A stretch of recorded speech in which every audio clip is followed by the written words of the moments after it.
also had the evidence from Comey's memos. The president asking Comey for loyalty, to go easy on Mike Flynn, the berating of Sessions for his recusal, the use of the Rosenstein memo. So, you start stringing all these together, and that's how a prosecutor would present the case. These improper acts, even if they are not in and of themselves criminal, amount to an intent to obstruct justice. The White House was under siege. The president, in anger and desperation, returned to Roy Cohn's strategy, a forceful counterattack. This is the single greatest witch hunt of a politician in American history. There is no collusion and no obstruction. I should be given apology.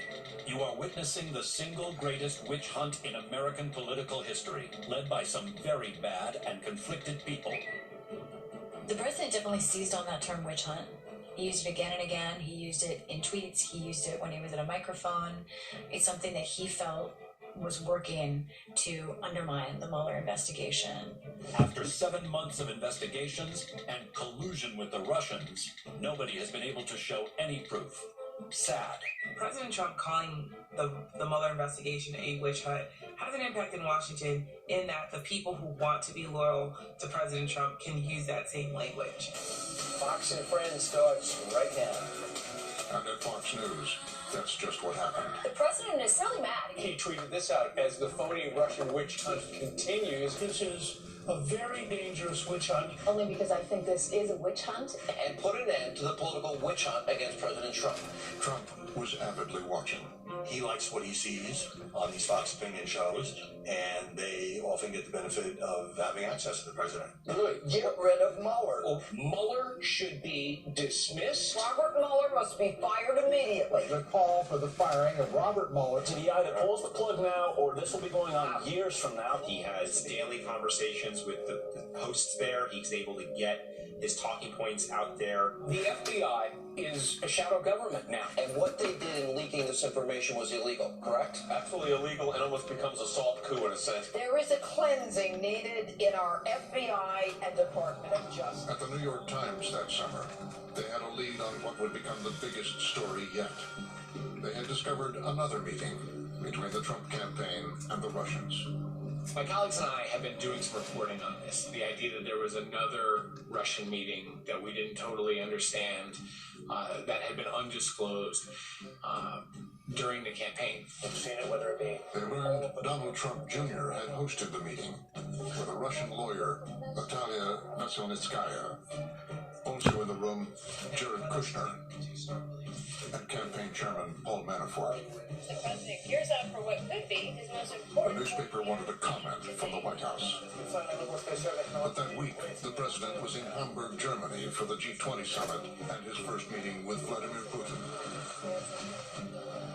This is a big distraction on the sidelines of the summit as the White House officials try to figure out how to respond to this inquiry from the New York Times. The White House says, we want to be helpful. We want to engage on this. Just give us some time. After the summit, the president himself took control of handling the New York Times. My phone rings, and it's the Air Force One operator. Can you please hold? And I know we were supposed to have a call. I know we're late. Can you just give us a little more time? We're working on this. And of course, we now know that at the front of Air Force One, Hope Hicks and President Trump are kind of working on this statement. He is at the center of it and driving it. And you have the president physically dictating a message that he's going to put in the name of his son, Donald Trump Jr. The lawyers for the president are losing their minds. They are not on Air Force One. They are not in Germany. But they are hearing secondhand that a statement is about to be issued to the New York Times. To write a statement, that's just amateur hour. But in fairness to these lawyers, they couldn't control their clients.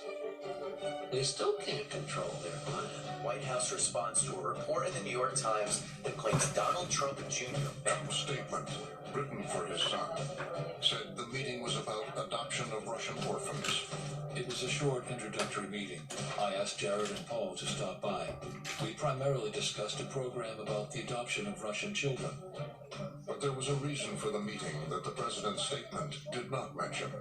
Last night, the New York Times published details about a meeting during the campaign involving a Kremlin-linked lawyer. As the president returned to Washington, it didn't take long for the truth to come out. Explosive news about President Trump and Russia. It involves Donald Trump Jr. breaking in the last. It only takes about 24 hours for that statement to completely blow up. Potential bombshell from the president's own son, Donald Trump. In the days that followed, the New York Times discovered a series of emails setting up the meeting. Another day, another installment of the Russian election. The next day we reported that what had actually happened is that Don Jr. had been promised dirt on Hillary Clinton by this Russian lawyer.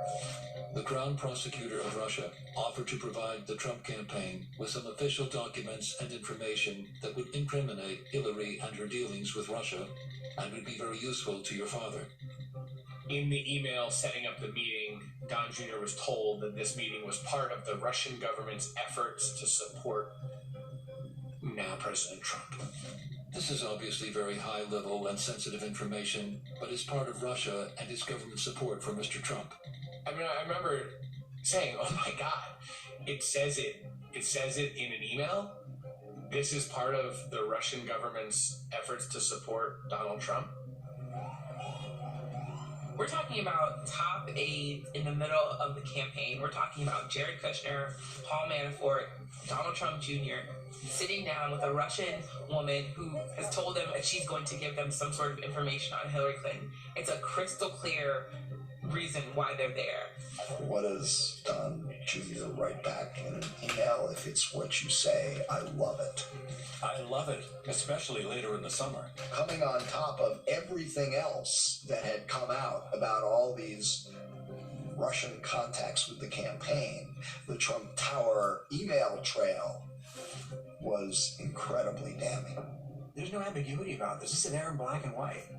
And whatever they actually talked about in the meeting, the advertised intent of the meeting was collusion. For his part, the president would downplay the importance of the meeting. Nothing happened from the meeting. Zero happened from the meeting. And honestly, I think the press made a very big deal over something that really a lot of people would do. Now we've got another email. An email. Special counsel Robert Mueller was paying close attention. The question, was there anything illegal about the meeting or the misleading statement? The president's lawyers, they're intensely concerned that the president has essentially now added to an obstruction case. Mueller would look into the writing of that statement on Air Force One.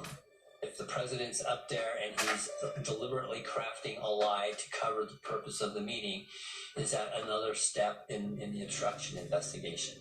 Is it also another step in terms of the conspiracy/collusion investigation? It shows that the Trump team was willing to engage with the Russians. What is it that Special Counsel Robert Mueller knows? Trump and his family were increasingly in jeopardy. He blamed his attorney general. Over the summer, the role Jeff Sessions has played or refused to play by recusing himself from overseeing this investigation increasingly grates on Donald Trump. It's like the pebble in his shoe, the original sin of the Russia investigation from his point of view. The president decided to provoke a confrontation with Sessions. He invited 3 reporters into the Oval Office to send Sessions a message on the front page of the New York Times.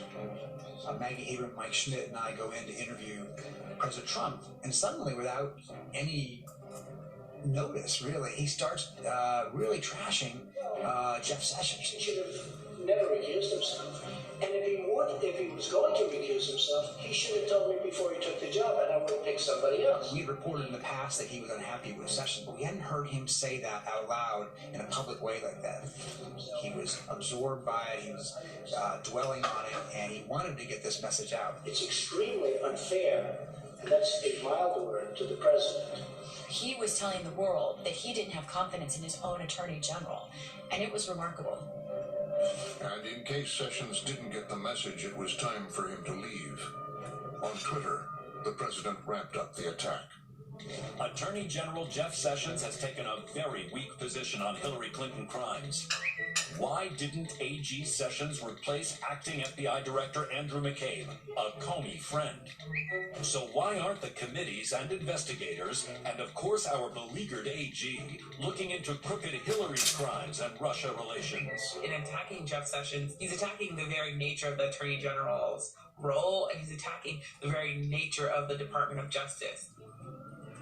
But on Capitol Hill, where Sessions served in the Senate for 20 years, he had powerful allies prepared to fight back against the president.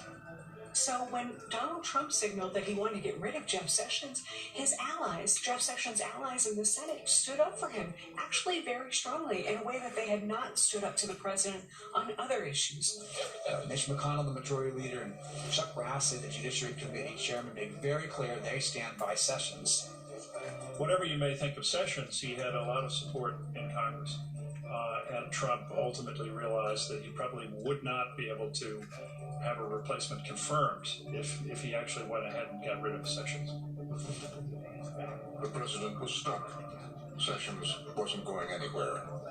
In the private world, in which Citizen Trump and I come from, if you hire a lawyer and the lawyer says, "I'm sorry, I can't do the job that you hired me to do," or "I can't do 50% of the job you hired me to do," you say, "Fine, you're fired. I'll go find somebody else." And apparently he feels like he's stuck with his current attorney general because the Senate has a say in this too. So far, Trump's strategy of confrontation hadn't worked. Now, Trump reluctantly changed tactics. He would turn to lawyers steeped in the ways of Washington. We're going to bring in the professionals now. And they bring in some people who have real Washington pedigrees, who know certainly who Robert Mueller is, and who are going to cooperate and are going to kind of play by the rules.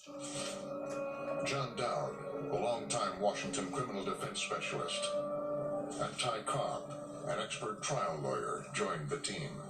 Ty Cobb is openly saying, "I have great respect for Bob Mueller. I think he's a patriot." And so he says to Mueller, "I'm here, and we want to be cooperative." Their get-along strategy, providing more than 1 million documents, agreeing to interviews with White House staff, and keeping the president from tweeting. You're trying to keep him in the box. You're trying to make sure that he doesn't do something really stupid. I mean, whether it's a tweet or it's a, ill-timed statement, public statement. Since the president relied on cable TV for information, The White House, they hope the investigation will be done within a month or so. his lawyers wanted him to hear a positive message. They expect the probe to be over soon. His lawyers are telling him that, in the words in the story, there's a light at the end of the tunnel. This investigation's coming into an end soon. They're trying to keep him calm. They're trying to keep him not only from tweeting. In Washington, they said Cobb was speaking to an audience of one. Conclusion.